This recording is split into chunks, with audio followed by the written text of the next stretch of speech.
예, 토목 구조기술사 139회 1교시 10번 문제입니다. 1교시 10번 문제 풀어 보시도록 하겠습니다. 그림과 같이 우측 단부에 1mm 갭이 있을 경우 온도가 40도 상승 시에 광봉에 발생하는 응력을 구하시오라는 문제입니다. 이거는 이제 강봉의 탄성 계수는 2 곱하기 10의 5승 MPa이고요. 열팽창 계수는 1.2 곱하기 10의 마이너스 5승입니다. 일단 이 문제는 반력을 산정을 해야 됩니다. 반력을 산정하고 반력이 산정되면 이제 응력을 구해야 되겠죠. 그래서 응력은 A분의 R로 표현이 되겠고요. 그래서 온도 변형에 의한 델타 T는 우리가 알다시피 델타 T는 알파 델타 TL 이 되겠죠. 알파 델타 TL 온도 변형에서 이런 식으로 알파 델타 TL이 변형으로 해서 이제 늘어나고요. 그다음에 이제 부재 변형이 발생되지 않습니까? 온도가 늘어나니까 요게 이제 반력이 생기죠. 델타 C는 이 A분의 RL로 표현을 할 수가 있습니다.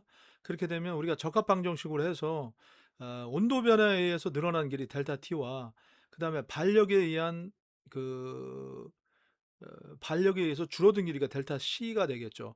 그래서 1mm의 1mm의 간극이 생겼다. 그러면은 델타 T는 어떻게 되겠습니까? 알파 델타 T 곱하기 L 마이너스 2A분의 RL은 1이다. 이건 1mm입니다. 그럼 이거를 우리가 솔브로 풀게 되면 1.2 곱하기 알파가 얼마예요? 1.2죠.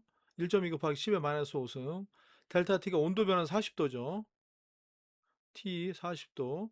그 다음에 이거는 5m, 5m니까 5천이 되겠고요. 그 다음에 2 곱하기 10의 5승은 2, 고요 이게 단면적이 주어지지 않았지 않습니까? 그럼 2a 곱하기 RL은 1이다. 그래서 R을 구하면 96A가 나옵니다. 96A가 나와서 응력을 구해보면 응력은 A분의 P든 A분의 R. 그러면 A분의 96분의 A 해서 96 MPa가 나오게 되겠습니다. 그 다음에 두 번째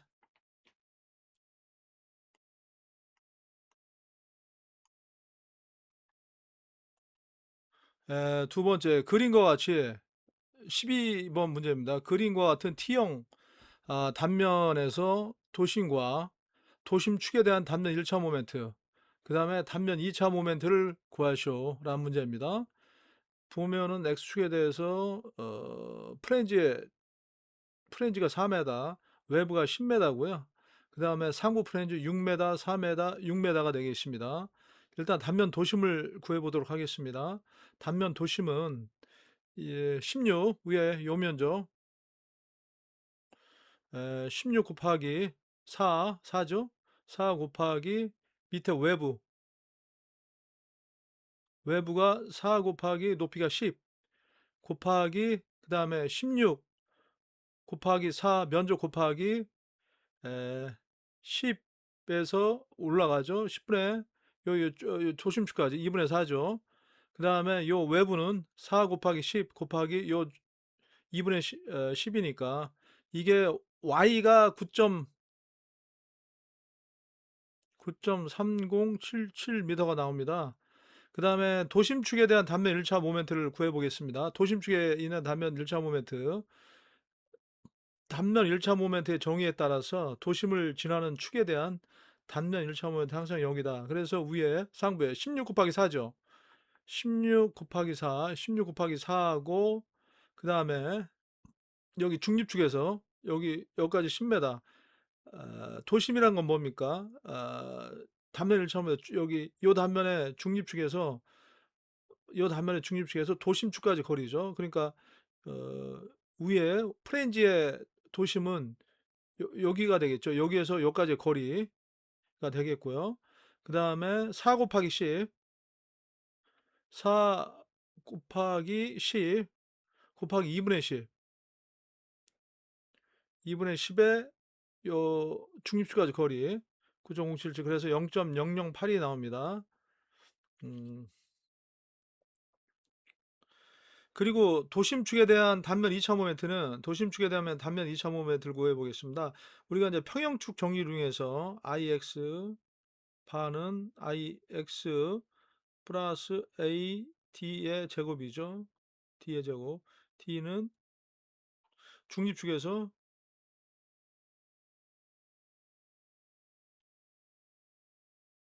도심까지 거리가 되겠죠.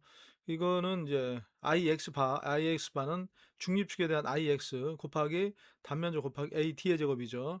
그래서 ix를 구해보면 ix 위에 프렌즈부터 구해보시죠. ix는 12분의 bh, b가 폭이 16이죠. 높이가 3승 곱하기 이 면적 16 곱하기 요 4 곱하기 중립축까지 거리, 중립축에서 10 여기에서 도심까지 거리의 제곱이 되겠고요. 그 다음에 밑에 외부 12 곱하기 4 곱하기 10의 3승 플러스 면적 4 곱하기 10 곱하기 중립축과 중립축과 도심까지 거리, 중립축과 중립축에서 도심까지 거리를 하면은 1624.6 미터의 3승이 되겠습니다. 그 다음에 13번 보시겠습니다. 그림과 같이 길이가 20m인 단순보의 이동 와중이 A에서 B 방향으로 진행을 할 때 최대 힘 모멘트의 크기 및 하중 제어 위치를 구하시오 라는 문제입니다. 여기가 50kN이고 200kN입니다. 이게 지간 거리는 20m고요. 일단 합력의 위치를 합력을 구해 보겠습니다. 우리가 이제 여기를 모멘트를 잡으면 요거의 합력은 250이죠. 50하고 250. 250 곱하기 x는 200 곱하기 5다. 그래서 x는 4m가 되겠습니다. x는 4m가 되겠고요. 4m가 되겠고 그 다음에 하중 제어 위치 산정 및 최대 힘 모멘트 크기를 구하시오 했는데 우리가 이제 구할 때 하중 제어 최대 힘 모멘트의 위치는 연행하 중에서 이런 식으로 P1이 있고 P2가 있습니다. 그럼 이게 중립축에서 R이 되겠죠. 중립축의 R이 되겠고 여기에서 최대 힘 모멘트는 저 최대 하중과 가장 가까운 하중의 2등분점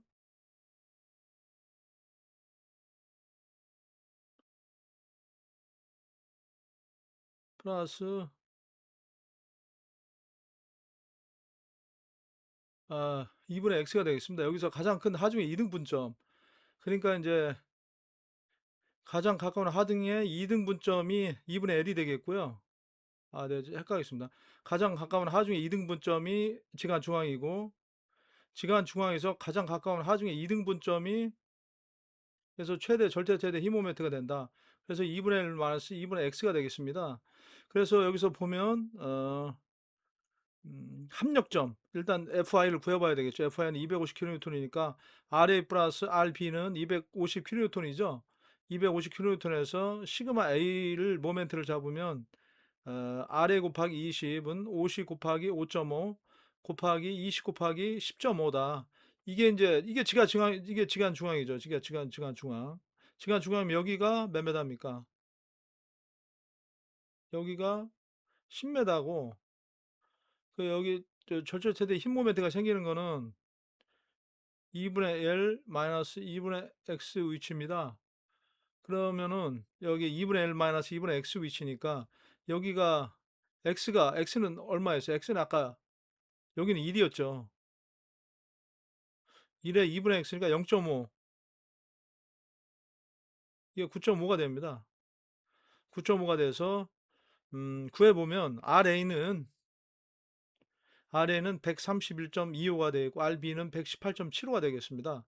그럼 절대 최대 힘 모멘트는 어디서 생기냐? 이 D점에서 생깁니다. D점에서 생기면 이게 답을 풀어보면 RB, MD는 RB 곱하기 9.5, RB가 118.75였죠. 118.75에서 여기 9.5. 그러니까 1128.125kN 되겠습니다. 답은 MT가 1128.125kN 되겠고요. 그 하중 제압 위치를 표시해 보면 여기서 이제 합력점과 그 가장 큰 하중 200과의 가장 이등분점이 지간 중앙이 되겠고, 그 지간 중앙에서 0.5만큼 떨어진 데가 D, 그 다음에 이쪽으로 가는데 250, 그 다음에 이쪽에는 50kN이 작용을 하게 되겠습니다. 연행하 중 우리가 이제 일단 뭐 단순보에서는 이 문제가 가장 많이 나오고 있습니다.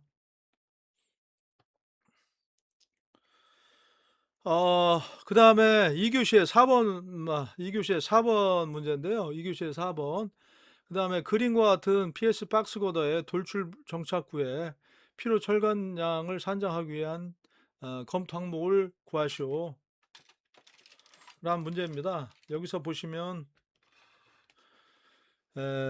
PSC의 강연선의 FPU는 1860 MPa, 항복 강도는 FPY는 1600 MPa가 되어 있고, 이거의 횡 단면적은 2635, 2635고 FCK는 40, 그 다음에 FY는 400 MPa가 되겠고요. 구조 안정性 1.3, 그 다음에 구부력은 1.2가 되겠죠. 여기서 단면상으로 보시면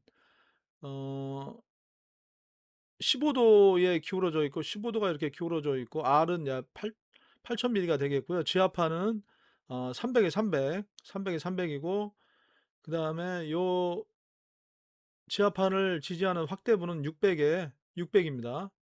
600에 600.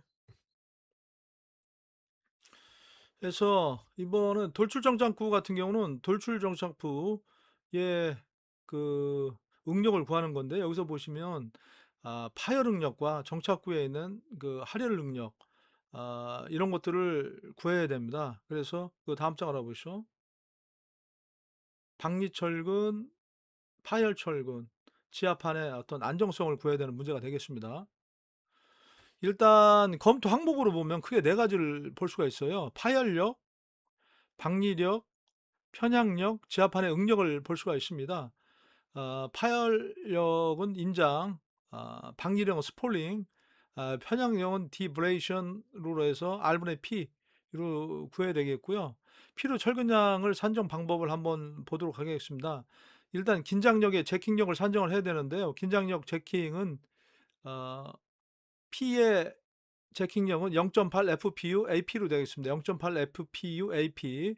그러면은 0.8 FPU가 1860이죠. 그 다음에 AP 단면적이 2635. 그래서 3921kN이 되겠습니다. 제킹 응력은. 그 다음에 3-2번에 파열력에 의한 파열 철근을 한번 구해 보도록 하겠습니다. 이것은 공식은 파열력은 T 브로스트는 0.2 곱하기 P 마이너스 1 마이너스 h분의 a를 산정을 하게 되겠습니다. 공식입니다. 0.2 곱하기 1 마이너스 h분의 a. 여기서 a는 이제 지하판의 크기를 말하는 거고요. h는 정착구역의 단면 폭을 600을 얘기하는 겁니다.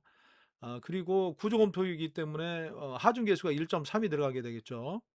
그러면 t 버스트는 0.25 곱하기 p 곱하기 1 마이너스 h분의 a가 되겠죠. 그러면 0.25 곱하기 아까 P, 제킹력이 3921이 여기서 나왔죠. 3921에 1 마이너스 H 마이너스 A, H가 600이고 A가 이제 300이니까 이 구해보면 490kN이 되겠습니다. 그래서 490kN이 되겠고, 그 다음에 설계 파열력은 우리가 RP를 곱해야 되겠죠. RP, 하중계수 1.3 곱하기 490을 하면 637 킬로 뉴턴이 되겠습니다. 그러면 철근량을 어떻게 구하면, 철근은 T는 F5분의 TD가 되겠죠. FI는 400이고, 그 다음에 파열력, 설계 파열력이 637600이니까 파열력에 의한 철근은 1593 mm가 되겠습니다. 1593 mm. 그다음에 박리력에 의한 박리철근을 한번 알아보도록 하겠습니다. 박리철근 일반적으로 T-스파이 0.04P로 계산하고요. 국부력이니까 우리가 1.2를 보통 계산합니다. 그 T-스파이럴 그 박리력은 0.04 곱하기 P니까 0.04 곱하기 391에서 157 킬로뉴턴이 나오겠고요. 그다음에 설계 박리력은 1.1 곱해야 되겠죠. 157 곱하기 1.2 하니까 188 킬로뉴턴이 나오겠고, 그 다음에 그럼 박리철근은 F5분의 TD를 하면 400분의 188005를 하면 478mm의 제곱이 되겠습니다. 박리철근량은 478mm의 제곱이 되겠습니다. 그 다음에 편향력에 의한 편향 구간의 보강철근에 대해서 한번 검토를 해보겠습니다. 우리가 곡선에 대해서 이제 곡선이 발생되는 편향력이 생기죠. 편향력은 W는 R분의 P가 되겠습니다. R은 이제 곡선 반경이고 P는 이제 그 수직력이고요. 그 다음에 R분의 P에서 W는 R이 8000이고 아까 P가 얼마였죠? 391 2열이었죠. P가 391이니까 490 뉴턴 밀리미터가 되겠습니다. 490 되겠고, 그래서 편향력에 의한 그 보강 철근량은 RP 곱하기 W 곱하기 F5로 나눠주게 되면 W는 얼마야? 490이죠. 490. 그 다음에 요거는 아까 400이었죠. FI가. 그래도 1.47mm의 제곱이 되겠습니다. 어, 그렇게 하고 이제 지하 목력에 의한 검토를 보면 우리가 이제 지하 목력도 사실 검토를 해야 되는데 지하 목력은 FPN이 0.85 FCK 곱하기 루트 A1분의 A2로 해서 구하면은 우리가 이제 FB는 AB분의 P에서 300 곱하기 300, 391에서 43.6이 나왔고 FPA는 0.85 FCK분의 루트 A1분의 A2 곱하기 0.85로 해서 구하면 되겠습니다. 지하부 보강 절건이 하면 되겠고요. 그래서 그 산정 결과를 요약하면 파열 철근과 박리 철근, 그 다음에 편향 구간 보강 철근, 지하부 보강이 되겠고요. 그 다음에 설계력 같은 경우는 아까 어, 파열력이 490, 파열력이 아까 490 킬로뉴턴이 나왔죠. 파열력이 490kN 나왔고 박리력이 157 kN 나왔고 편향력 보강호 490 kN 뉴턴 미터. 그렇게 하면 필요 철근량은 파열 철근은 1593 밀리미터의 제곱이 되겠고요.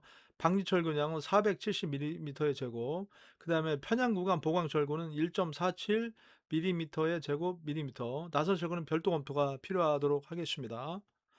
다음으로 넘어가겠습니다.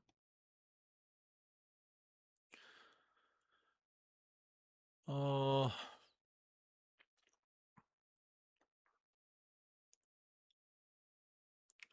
그 다음에 이제 합성 거도교에 3개 이상 지지보가 있는 합성 거도교에서 어, 연속으로 설치된 바닥판에 하연의 단위 폭당 철근량을 구하시오라는 문제입니다. 문제 조건이 주어졌습니다. 유지간은 2.64, 바닥판 두께는 240, 철근 콘크리트 단위 중량은 24.5, 아스콘은 22.6, 그 다음에 아스팔트 포장체의 두께는 80mm가 되겠고요. 활화중에 대한 모멘트는 주어졌죠. 25.92kN, 충격 하중은 0.25, 하중 계수 극한하게 상태 1번으로 하고 바닥판 자중일 때는 1.25, 포장일 때는 1.5, 우리가 활화중 충격 계수는 1.81이고 고정하중에 의한 모멘트 산정을 보면 등분파 하중 곱하기 유효지간 곱하기 유효주간의 10분의 1, 콘크리트 설계 기준 강도는 35, 그 다음에 철근의 항복 강도는 400MPa, 재료 계수 콘크리트는 0.65 파이씨, 그 다음에 파이 S는 0.9, 그 다음에 우리가 주항부 바닥 철근 주철근까지 중심까지 60mm가 되겠죠. 그 다음에 알파는 0.8이고요. 그 다음 베타는 0.4가 되겠습니다. 네, 고정하중에 대한 모멘트를 한번 구해 보도록 하겠습니다. 단위 1m에 해당 고정하중의 모멘트는 M은 W 10분의 WL의 제곱으로 이제 구하면 되겠고요. 바닥판 자중은 WD는 RC 곱하기 T 곱하기 하면은 단위 중량 24.5에다가 0.24 1m 단위가 5.88 kN이 되겠고, 포장의 자중은 22.6이 되겠죠. 그 다음에 두께가 0.08, 그다음에 1.808 kN/m가 되겠습니다. 고정하중에는 모멘트를 구해보면 10분의 WTL의 제곱이면 10분의 WTL의 제곱, 고정하중의 모멘트 4.898 kN/m가 되겠고, 그 다음에 활하중에 대한 MA는 10분의 W 포장하중에 대한 모멘트는 1.260 kN/m가 되겠습니다. 그 다음에 이제 고정하중에 대한 우리가 모멘트를 구했으니까 충격하중에 대한 모멘트를 구해야 되겠죠. 활하중 플러스 충격하중의 모멘트. 여기서 아까 모멘트가 활하중에 대한 모멘트는 구해졌습니다. 25.92. 그리고 충격 계수가 1.25니까 1 플러스 0.2를 구하면 32.40 kNm가 되겠습니다. 그래서 이거 고정하중에도 모멘트, 활하중에도 충격 모멘트를 구하면 극한화 상태의 계수 모멘트 Mu를 구해야 되겠죠. 우리가 Mu를 구할 때는 Mu는 1.25 곱하기 MD 1.5 MA 플러스 1.8 ml로 구하면 1.25 곱하기 고정하중 4.098, 그 다음에 1.5 곱하기 1.260, 이거는 이제 포장하중에 대한 모멘트가 되겠죠. 그 다음에 1.8 곱하기 32.4는 활하중에 대한 모멘트 쭉 계산해 보면 65.33 kNm가 나옵니다. 계수 모멘트가 65.33 kN 미터가 됩니다. 그러면은 우리가 이게 나왔으니까 이제 철근량을 구해야 되겠죠. 우리가 이제 한계 상태 설계법으로 철근량을 구하면 C는 알파 파이 C FCK AB, 인장형은 파이 S 파이 S FI AS를 구해서 우리가 MU를 이제 구하면 되겠죠. 그래서 AS를 구해야 된다. 그래서 파이 C는, 그래서 압축 파이C 곱하기 FCK 하면 22.75, 파이S 곱하기 FI 하면 0. 곱하기 409가 되겠죠. 그러면 평형식에 대한 모멘트를 구해보면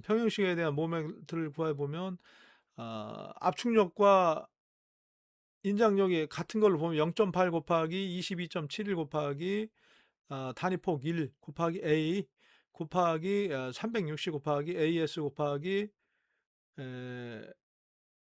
AS 360 곱하기 AS 곱하기 하게 되면은, 이걸 2차 방정식으로 풀어보면 A 값은 어떻게 되겠어요? 0.01978 AS가 됩니다. 아, 그렇게 해서 우리가 이제 철근량을 풀어보면 1057mm의 제곱입니다.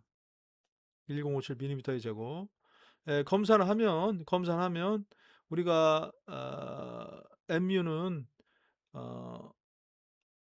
360, 1057, 180 마이너스 0.4 곱하기 28.91로 하게 되면 우리가 단위폭당 철거는 1057 밀리미터의 메다당 제곱이 됩니다.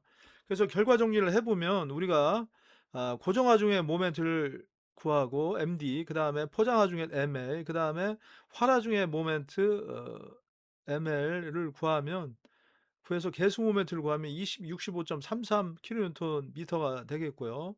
압축 응력의 깊이, 압축 블록의 깊이, 등가 블록 20.91mm가 되겠죠. 그렇게 해서 필요 철근량을 구해보면 AS는 1057mm의 밀리미터 제곱이 되겠습니다.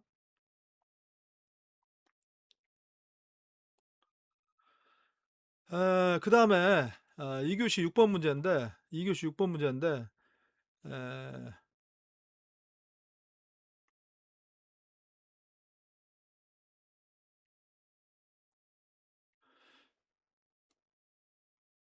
그림과 같이 부정정, 1차 부정정이죠. 1차 부정정부에 P가 20kg 뉴턴일 때, 네, 지금 반력을 구하라는 문제입니다. P가 20kg 뉴턴일 때 지점 B의 반력 RB를 구하시고, 그 다음에 D점의 반력이 0이 되기 위한 집중과정 P의 크기를 구하시오 라는 문제입니다.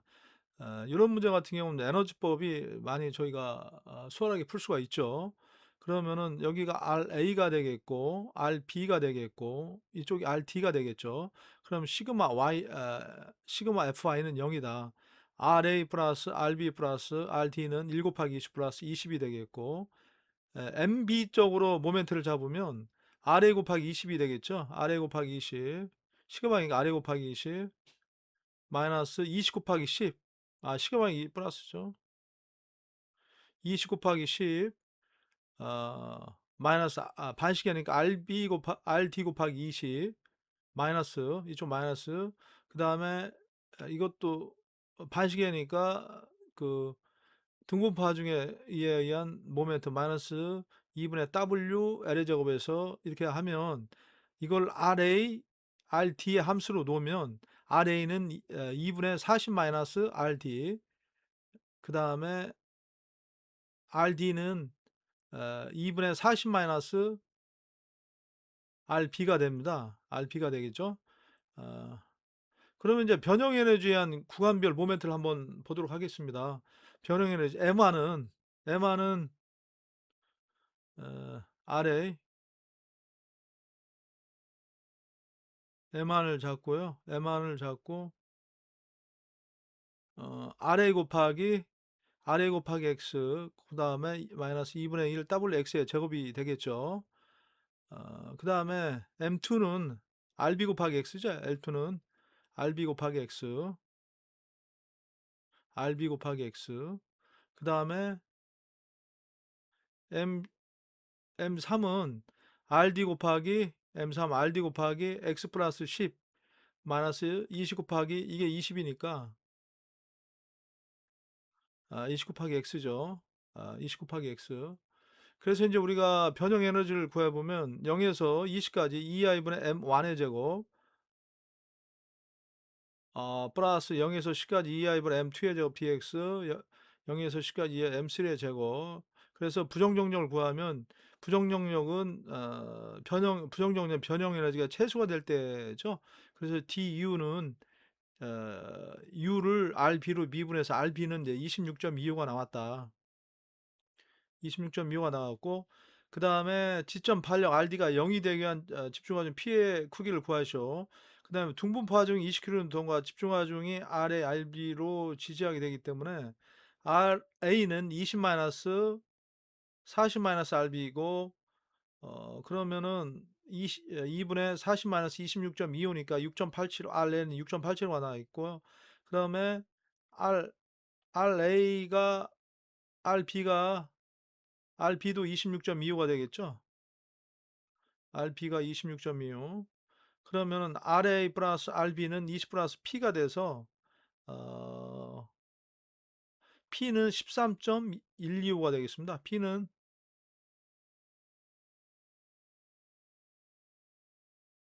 뉴턴이고, 그 다음에 RP는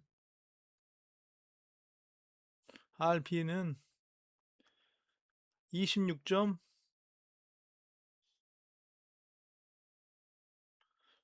되겠습니다. 1, 2교시 강의 들으시느라 고생 많으셨습니다. 수고하셨습니다.